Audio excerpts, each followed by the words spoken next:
Every day, you and I get bombarded with negative news. And just like our bodies becomes what we eat, our minds become the information that we consume. If you want to stay positive, it's so important that you also listen to stories that inspires you and uplifts you. In this podcast, we interview world-leading experts dedicated to solving the world's most pressing problems. And if you stick around, I promise you will not only be as informed as if you watch the news, you will feel uplifted, inspired, and have more positive energy in your life. Welcome to Great.com Talks with.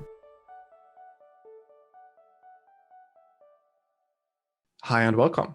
Today Great.com talks with Rosie Cunningham, who is the Vice President of Strategy and Alliances for FamilyReach.org.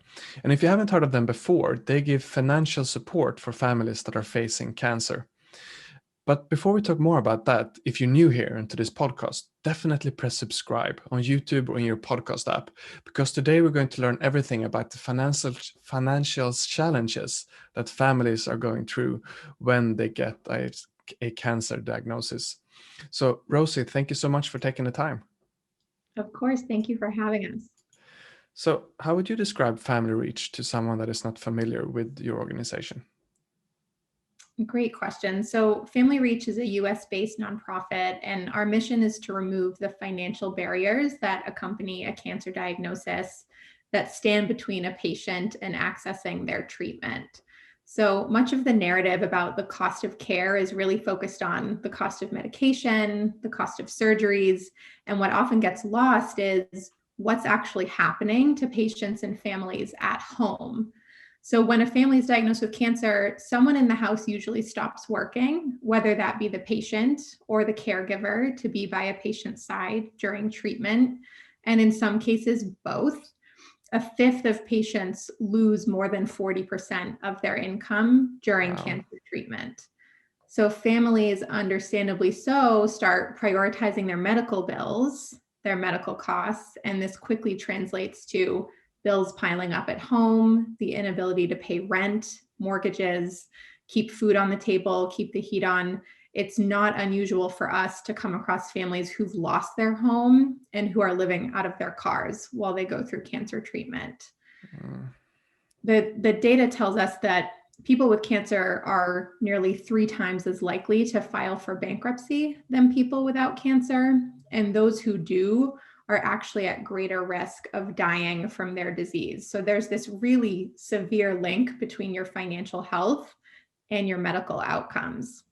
And so at Family Reach, we believe in a world where families don't have to choose between their health and their home, between putting food on the table, keeping a roof over their heads. They should be able to do both. And what we do to address this is step in with wraparound financial services that meet patients where they are in their cancer journey.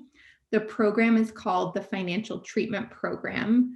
So if you're a patient who's newly diagnosed with cancer, we pair you with a financial planner. You develop a personalized plan to prepare for the road ahead. We provide education, educate you on what's likely coming your way, and connect you with resources that can help. For families who are later on in their journey who may already be experiencing that financial burden, we also step in with what we call emergency financial relief. So this means paying a patient's mortgage, paying a rent, literally being that bridge until they get back on their feet so that they don't have to make those challenging choices, so they can stay afloat and just really focus on their cancer care. I can only imagine the anxiety that comes with knowing that I have this disease growing inside of me, and like on top of that get the financial burden as well. That really got to be an obstacle towards the path of healing. So yeah, I can see then how useful getting smart financial advice would be for someone that is experienced, seeing what other families have been going through. So yeah, thank you for taking that role, and I'm sure it's highly appreciated. Yeah, we're lucky to do this work. So what are your biggest challenges then to reach people? Is it like finance, or is it getting out there with education, or yeah, what challenges are you going through? Yeah, so you actually just alluded to this a little bit in your reflection of what I was sharing. So, from a patient perspective, a huge challenge that we have is just awareness, right? So, the topic of personal finance is personal, and in general, people aren't comfortable talking about their finances. Mm, So, add to that, as you were saying, this layer of extreme vulnerability that comes from being sick or someone you love is sick, and you're navigating this entirely new world of insurance and scans and chemotherapies and immunotherapies. You're literally learning a new language. You're thrust into this new world. So the last thing on your mind is your finances. And if it were, the last thing you want to do is bring it up with your doctor. There's this concern among patients that if they do bring up cost with their doctor, maybe they'll be prescribed a cheaper or less effective medication or course of treatment. This isn't the case, but it's a logical fear, right? So we really need to raise awareness for this issue and just wipe out the shame associated with talking about your financial health when you're undergoing cancer treatment. This is not your fault. This is something that's being experienced by millions of Americans, and there are solutions in place. I also want to add to that that on the flip side, we really have to educate healthcare professionals and ensure that they themselves are equipped to respond when a patient does ask for help. And even better, empower those healthcare professionals to create the space for a patient to ask for help. So, openly put out there, are you struggling financially, to help make a patient feel safe opening up on this vulnerable topic. It's not fair to put it all on the patient. We all have to play a role in making the conversation accessible for those patients. so you're helping the doctors to be more proactive and yeah, helping the patient sharing something that is vulnerable, even though it feels shameful. I understand then that the people involved in your organization must have a high degree of empathy and emotional intelligence. Like, how do you get people to overcome that both shame, but also, I guess it's got to be hard for people to, both their health is failing, but now maybe they can't even put food or on their own table. Like, how do you reach someone? Yeah, it's an extremely vulnerable position to be in. So our patient facing staff, our team of resource navigators, are all trained social workers, and they used a trauma informed approach to how they talk with families.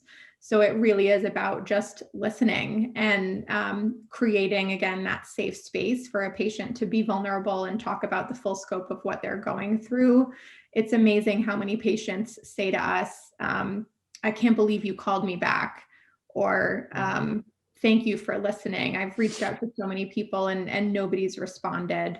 So much of it is just being there, showing up, and proving that we're going to listen to you. You're not alone, and we have solutions for you. Um, the way we reach patients is we have a few different approaches. One, many patients come to us directly, those who are actively looking for financial help. They find us online, they fill out an application. But then again, those relationships with hospitals and healthcare professionals are very important too. So we partner with over 400 hospitals across the country, and their healthcare professionals make referrals to us. So you're either coming to us through your healthcare provider or on your own. And either way, our resource navigation team ends up partnering with you. Mhm. I can imagine how important it is for someone that is going through this to at least have someone that wants wants them to get better and wants to help them and wants to give them. It sounds like very important and wise information. So what would you like to do more of then as an organization, if you could, like maybe if you had more funds or more opportunities? What would you like to do more of? How would you like to see this issue change for people?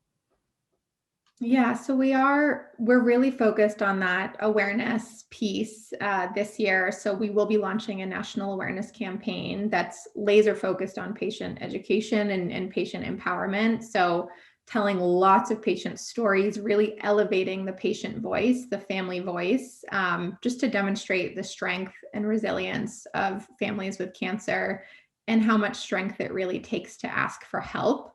So our hope with the campaign is that a patient sees this, they see another family telling a story, it resonates, and they say, "Hey, I'm not alone in this, right?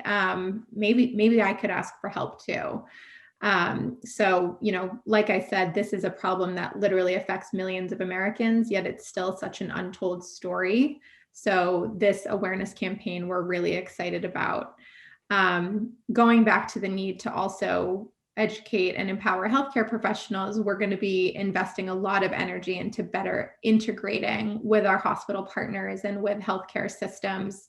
So, creating trainings, webinars, videos, guides on how to use our services.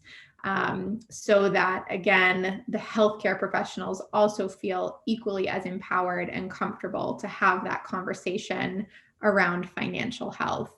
And we hope that if we can empower our healthcare partners to refer patients to us earlier, to refer patients to us more often, we can get patients maybe before they need their rent paid, before they're behind on their mortgage.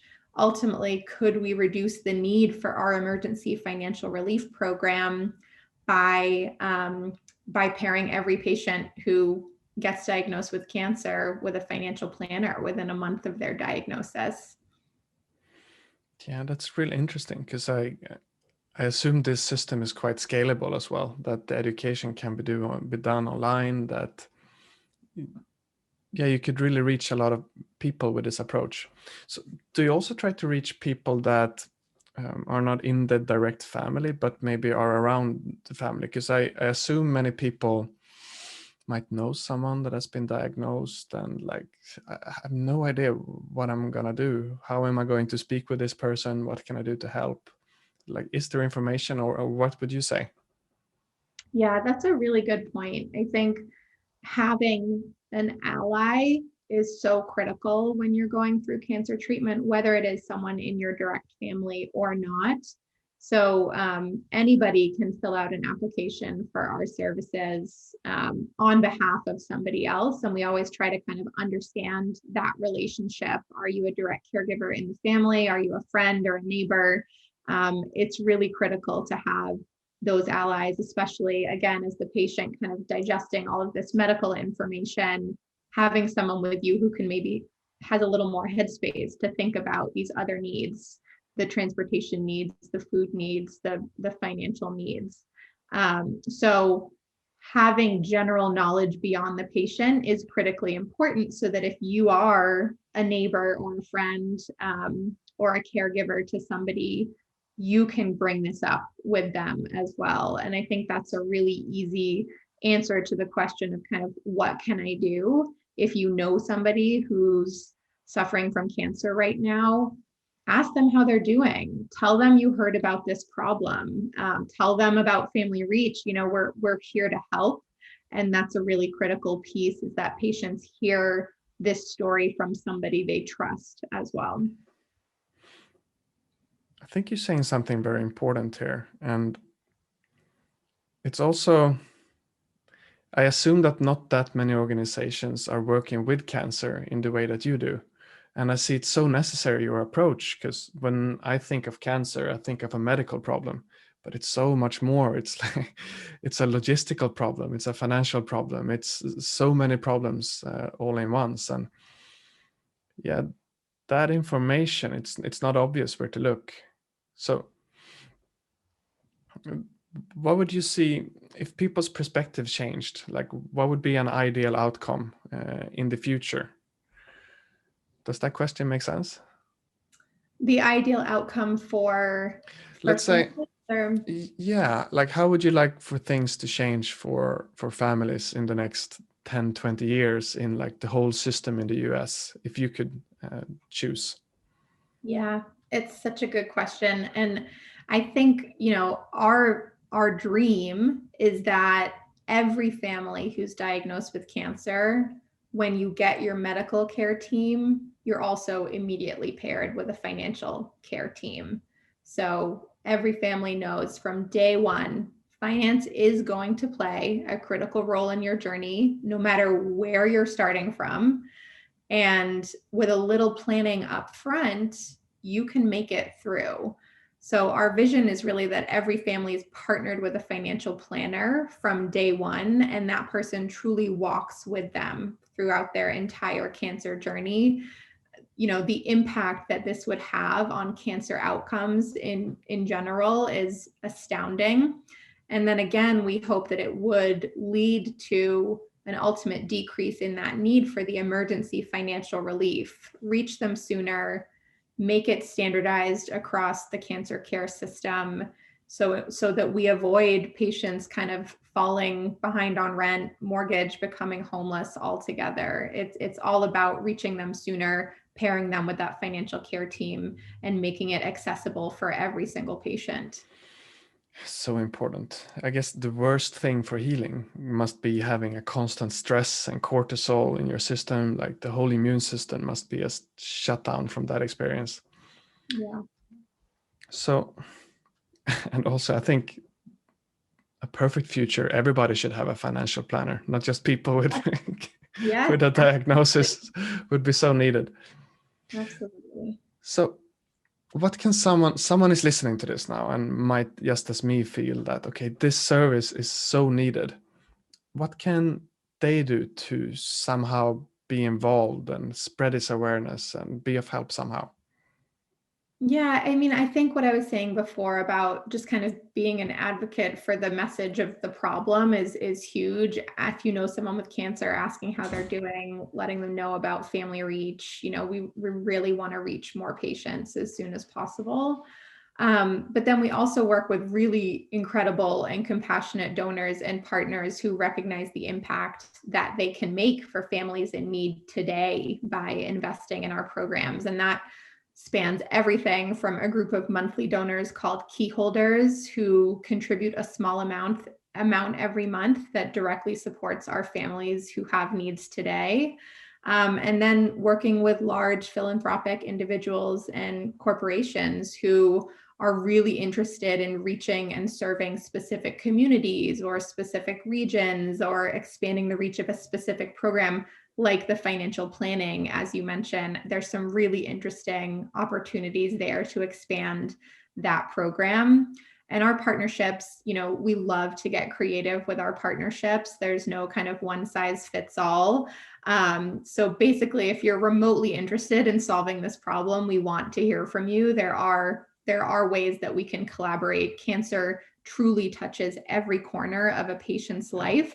So no matter what industry you're coming from or what corner of the world you represent, there's a role for you to play here. Thank you for those words. And yes, I encourage our listeners to go and check out Family Reach and somehow get involved and take positive action. Rosie, thank you so much for taking the time to speak with Great.com today. We highly appreciate it. Thank you for having me. I appreciate the chance to tell our story. Thank you. And for you listening, if you enjoyed this conversation, press subscribe on YouTube or in your podcast app, because that is showing the algorithms that this is an important conversation, so more people can hear about the importance of financial planning when someone is being diagnosed to help end unnecessary suffering for families. Thank you so much for listening, and we'll see you in the next episode. What is Great.com? That is the most common question that we get. And the shortest answer I can give you is that we are a company that is moving money from the online casino industry and donates it to charities that is helping the environment. The long answer, unfortunately, I don't have time to tell you today. But if you're curious, definitely Google what is Great.com to learn more.